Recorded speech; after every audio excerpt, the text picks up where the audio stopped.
everybody, my name is Cherish, and today I want to talk about like this exodus of the natural hair community on YouTube, and to talk briefly about my story with natural hair and why I refuse to leave after going so far of appreciating my texture and everything. But first, I just want to briefly touch on my natural hair story. I decided to go natural at the age of 19, so I'm 28 now. So by next year, it'll be almost 10 years since I made that decision. It was the best decision for me because, number one, I was tired of getting perms. I was tired of receiving perms and, like many, getting those scabs. And keep in mind, those scabs in your hair is nerve tissue. Those scabs that you get from your hair, they're nerve tissue. You go watch Good Hair, you go look it up. You're welcome. I just got tired of, waiting there for 10 seconds and pretty much torturing myself for the sake of getting a kink out of my hair. And not only that, up until that point, I've always kind of had like short hair. I never liked short hair. No offense to anybody who purposely wants their hair short. But I kind of got tired of the James Brown hairstyle life for a while. It kind of gets overwhelming to see that. From 10 to 12, and then from 10th grade up until I graduated from high school is when I wore extensions. But I always took it down and I always kind of had that short hair. And then I decided to, something told me to go look up Carol's Daughter junior year in high school, because I remember seeing it on Tyra Banks' show. Y'all remember Tyra Banks had a talk show. Now I guess that stuck with me because I'm seeing other people like Jada Pinkett Smith, I believe. I know for sure Mary J. Blige, others investing into this company. So that was my first instance of seeing natural hair products. So I would use that. And I promise you, some people at school saw some growth in my hair, but yeah, I was still getting perms.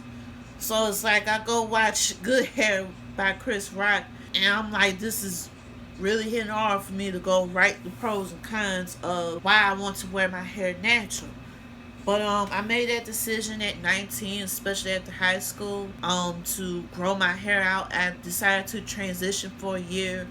I had my sister trim my hair because I got tired of like that new growth and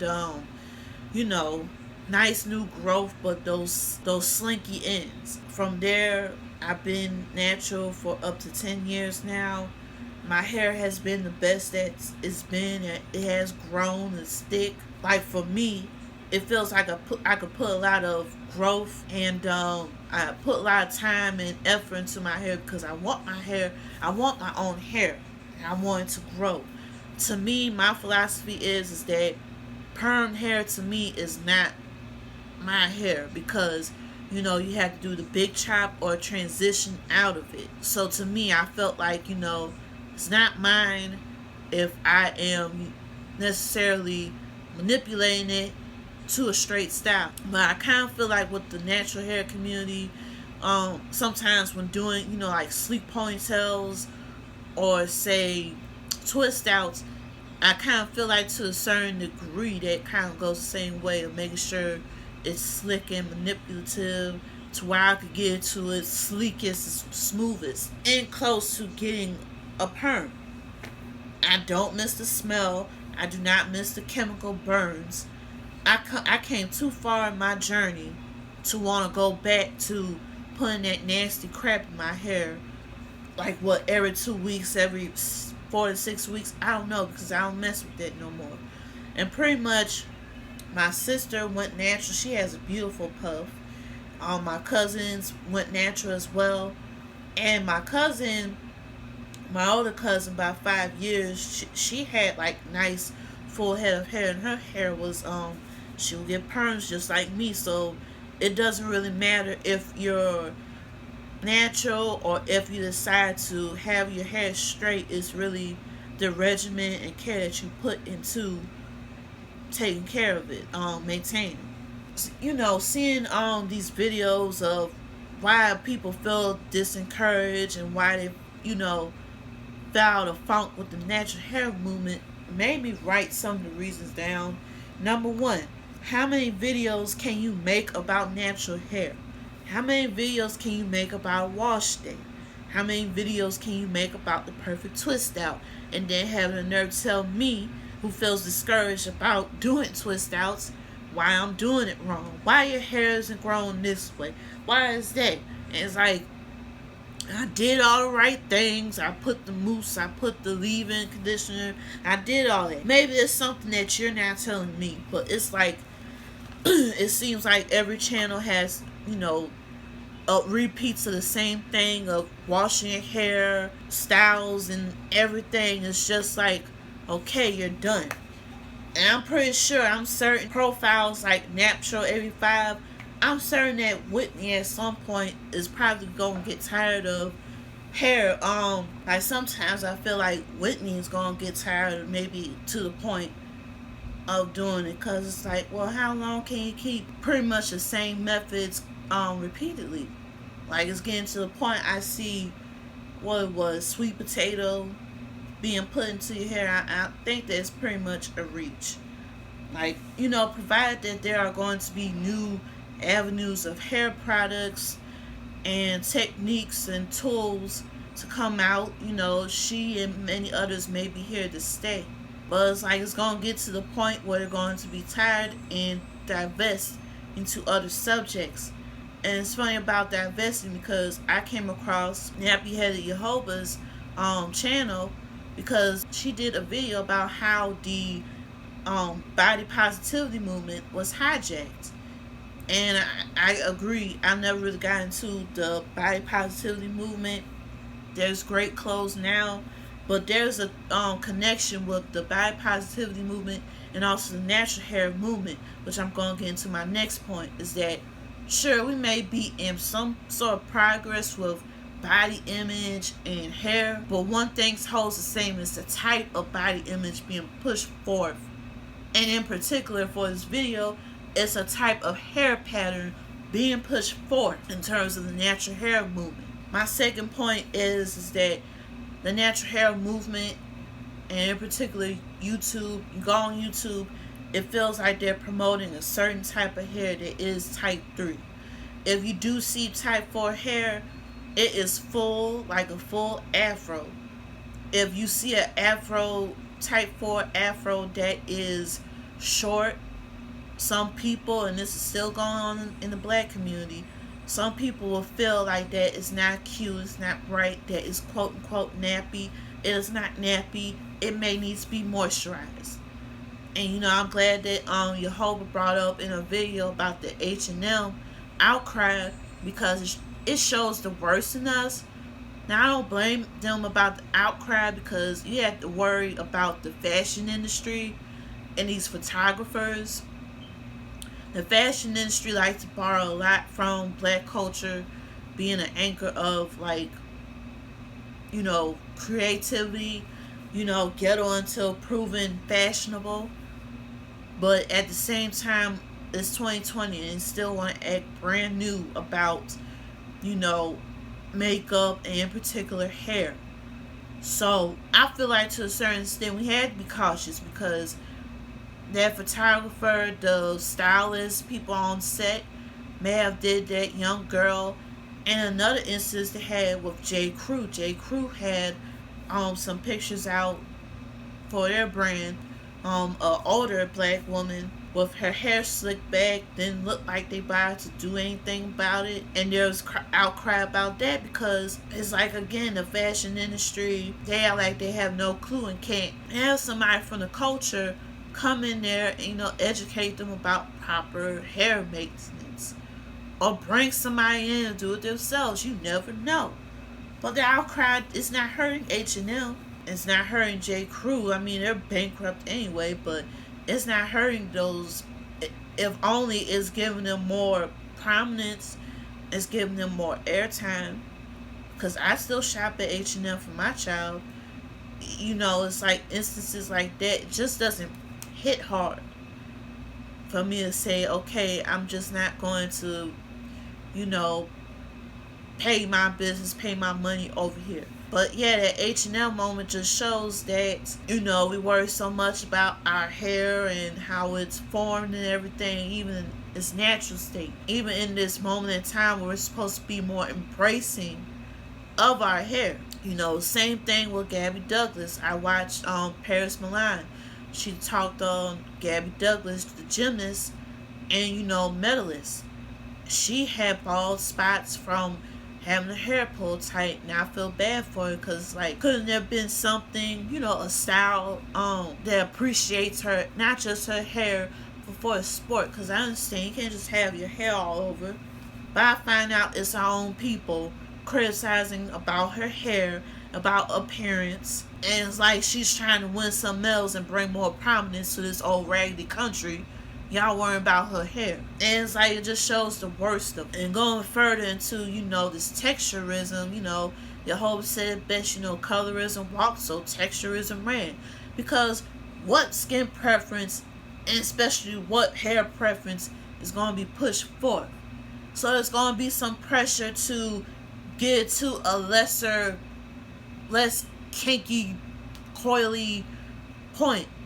It pressures people who have 4C hair, type 4 hair, to want to go. It pressures them to want to go and make sure it's manipulated and, construed into a more appeasing style, with curl enhancers and, texturizers, any other products that you could think of that would get it to, a more suitable texture.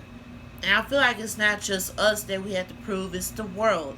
Because now that we're in our natural state, we have to figure out how to do that in conservative, places of occupation. Like, say if you're a meteorologist, if you work at, a news station, if you work in corporate America, in school, it's like you have to prove to them that not only I can have natural hair, but I could do it, in a well-managed style.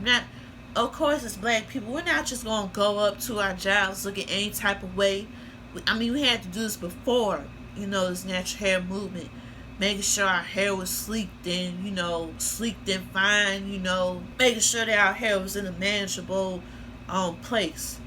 Not just for us, but for our paychecks. It's like we obviously know that we're not just going to come out here looking any type of way. But it's like, can I have a balance of where not only am I appreciating myself with my hair texture, but also keep it in line, my occupation. Yes, it's conservative, but I can also have styles that is, conservative and reflects me. Like what? High ponytails, geez, I don't know, box braids. Like, there's, little buns and updos. Why can't I have that? We're still far a long way. We're still a long way from, acceptance, especially in the mainstream, when you see, schools kicking their students out for having their hair, especially when they're wearing uniforms. Like, they're policed enough. Let them, have their hair. But it's like we still got a long way, just not to prove just to us in the community, but in, the mainstream media. Well, again, and then another thing with texturism is the baby hairs. Like, I'm not a child, I'm a grown woman. I don't want to look like a little girl. Seeing other channels like Star Puppy trying all the gels and edge controls in the world, to get that sleekness. And it's just like, I could do it like what I got now. I'm just slick it up and call it a day. I really just don't have the patience and time to do, those intricate designs. And they're beautiful, don't get me wrong, they look nice. Intricate designs of baby hairs. When I gotta go somewhere, I just want it to be done. It feels like when I did try, it would feel like I was spending so much time, on creating those designs and making sure it's cute. And even saw my daughter on to have it friends out, in the next hour or so. And it's just like, as long as I make sure it's slick. And also, talking about my daughter is another thing I want to hit, is that sometimes as a natural hair person now, I felt pressure on my child to have this full head of hair by the time that she's 5. Now her hair is growing. her hair is definitely grown, but up until 3, those bald spots is gonna grow back, or those bald spots, and trying to come up with cute little styles and make sure she looks presentable. Going to school and everything, it's just like it feels pressure. And then whenever I would look at pictures of other girls on social media, or if you follow Janelle B. Stewart and her family, beautiful family by the way, and look at her daughter's full head of hair, it's like, what am I doing wrong? Am I doing anything wrong, in comparison to my daughter's hair? But I do appreciate profiles like Mom and Jazz, if you're familiar with them, and Natural Tiffany, and also Star Puppy, because they show me, not everything is perfect and tailored. Your child's hair, your hair may not be at, an appreciative way, in lack of better words, I can't think of right now. It may not be all the way there, if you follow their channels, that their daughter's hair is short. And I think for Natural Tiffany, her daughter Maya, it was matted, but good and doggone well that their mothers are gonna make sure they look great. That care and that time that they put in their daughter's hair, you already know that they're going to look the best, even with short hair. So it lets me know, okay, every hair growth is different, every journey is different, our hair is different in the first place. I shouldn't put no pressure on one of my child's certain hair to be this way, because I'm having my child's hair to be natural. She get her hair straight and not permed at the age of 10. So I want her to appreciate her hair and love her hair, and let her know that you got your own hair. And speaking about kids, like with the gel and the edge control, it's like pressure to do that. When she would come on the bus, when my daughter would come on the bus, it's like, okay, your bows are intact, but sometimes it's just like, well, what happened? Did a tumbleweed blow? And it's like, that's how children's hair are. Touching back on H&M, that's sometimes how kids' hair is. When they go through those 7 hours of school, 7-8 hours of school. It goes through it. Like this pressure. I'm just like, forget it. I'll just make sure it's sleek back to my abilities. I'm not in the mood to do, pretty designs. If I go to a stylist, she could do that. I'm paying her the time and money to, to have those baby hairs. But it's like, again, I'm a grown woman. I'm not trying to look like I'm reverting back to a 10-year-old. And moving on to my next point. My next point is that being natural can make you be a product junkie. When you're first starting out and you're trying to find out which products work for you and your hair type, especially if it's low porosity hair, high porosity, or is your hair type that needs, good moisture, especially with dry or, with a scalp condition, whatever have you. It's like you're trying to figure that out. So you can't help to get, the Shea Moisture curl enhancer smoothie. You can't help to get the Maya Organics. You can't help to get like kinky curl. You can't help but to pack all that in, and that's helping the companies and the profiles of natural hair channels that promote the natural hair channels that promote these products pretty much for free, provided they get on a PR list. They're pretty much doing free promotion and putting money into those companies' pockets, pretty much. Because it's like, you only need a cleanser, aka shampoo, a conditioner, a leave-in conditioner, liquid, water, what have you, a moisturizer, an oil, and like a pre-poo treatment. Depending on how your hair is, you really need to keep it down to 6 products. Keep it down for your regimen. You don't really need all that stuff, because I'm certain it's going to do a number on your scalp and your hair.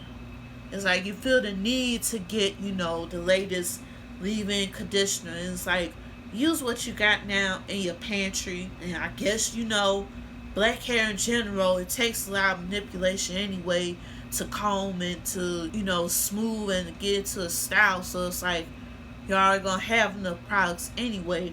But do not feel pressure to buy all these products. It's trial and error. You do what's best for you and do what's best for your pocket. Now, moving on. But another thing, since we're talking about products, is moving on to these blunders, these faux pas of these natural hair companies. First of all, it's great to have a plethora of companies, a wide availability of products that suit you in your hair and your hair needs, expanded from that one little ethnic hair care line. Now, the world is getting bigger, and, stores are pretty much seeing, the green and natural as in terms of finances, moving from that one funky ass natural product and Pantene to something greater. But at the same time, there's just been a couple of faux pas, I think, which furthers our division. Number one would be with Shea Moisture. If you remember, they did this commercial pandering to the mainstream society and trying to be inclusive. The lesson here is that you mind the business that pays you, and especially in Shea Moisture's case, because I just don't get why would they try to be omnipotent to a certain audience when they already have a core audience. Prove me wrong. I'm not saying that fair skinned people don't have curly hair, but they are not who I picture using Shea Moisture products. Let's be real, who the ideal demographic of Shea Moisture.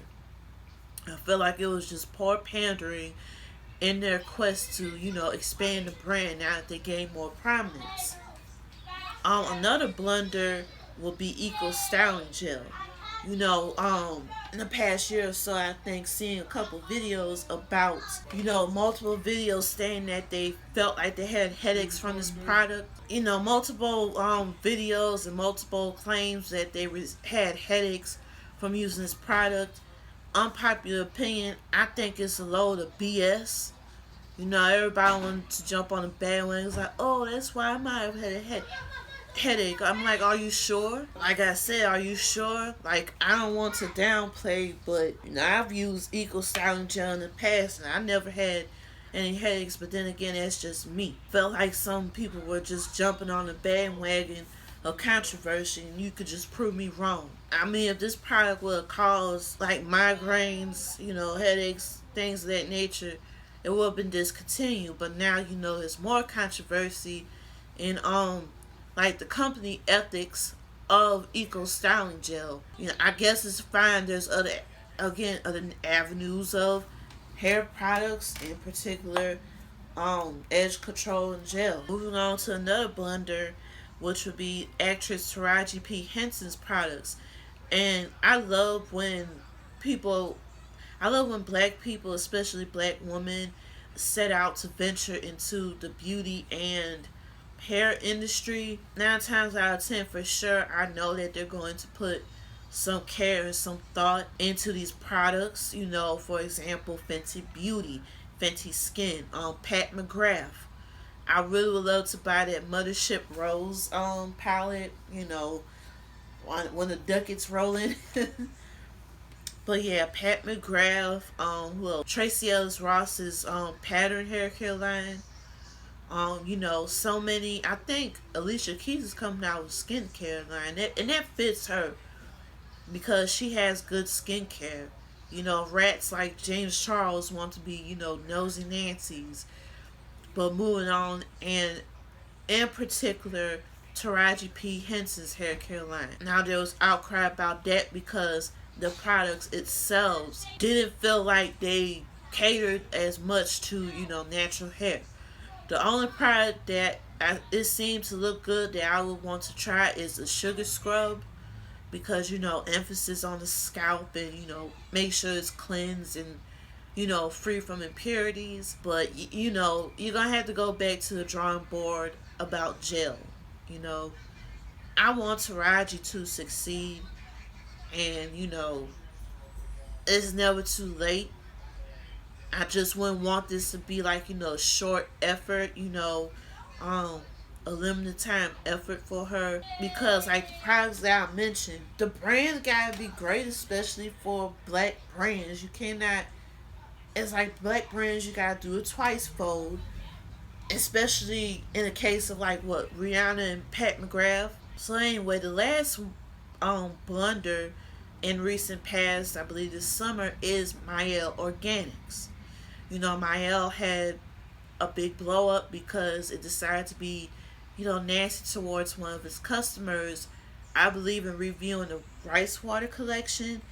I brought the clay and the shine mist. It's okay. I'll just use it. I pay $6. I'll just go ahead and use it. Um, but some people are gonna buy products and it just doesn't work well for them. It may not be, I don't know, it may not be the product. It just may be your hair, your scalp's reaction. But yeah, it was uncalled for, and there was outcry across social media, prompting several channels to to declare um them not patronizing Mael Organics anymore. And that's fine, because if these brands or entities are going to come and cater to black hair and black women, you need to have respect for your audience, especially because African American people have the highest, consuming power. You do not want to tick people off. You do not want to tick off the highest consuming power by replying. Like, they need to practice better etiquette. Unpopular opinion, I'm not going to cancel my organics.